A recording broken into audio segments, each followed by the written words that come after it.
an Arab army has attacked from this side and is trying to get to Jerusalem. And so the Romans know that the Arabs, you're outnumbered, you're out-technologied, you're out-moneyed, and you're facing two empires. Do you attack both at the same time? That makes no sense. But it's exactly what the Arabs did. They attacked the two oldest, most powerful empires at the same time, even though they were outnumbered by one, let alone both.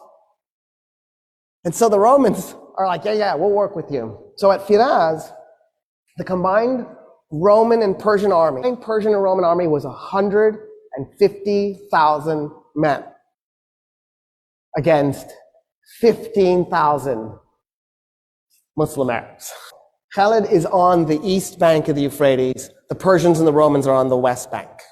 There's a ford and a bridge, which is convenient if you're moving an army. It's nice.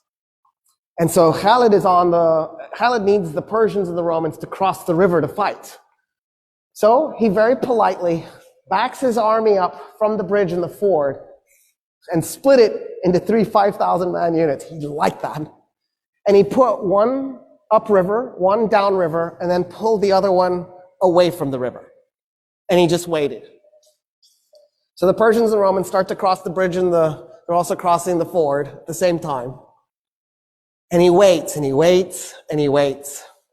When 50,000 Persians and Romans had crossed the Euphrates, he blew a horn. The men that were up and down river attacked them by going along the riverbank and tried to then merge at the bridge and the ford so that they would cut the guys who had crossed off from the guys on the other side. Then what Khalid did was he took the 5,000 men who against 50,000 and he has them charge into him. And he had his men as thin as possible. And then he backs his men up. And then he charges again. And then he backs his men up. And he charges again. And every time his horses go in to those men, it compressed them a little bit. It compressed them a little bit more.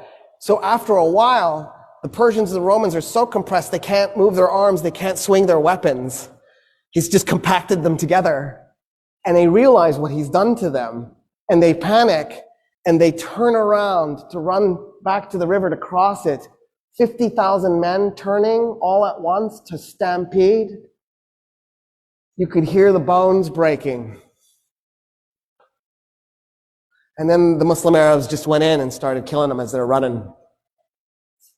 By the time the battle was done, 200 Muslim Arabs were dead.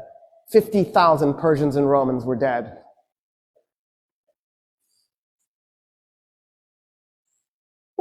What is this?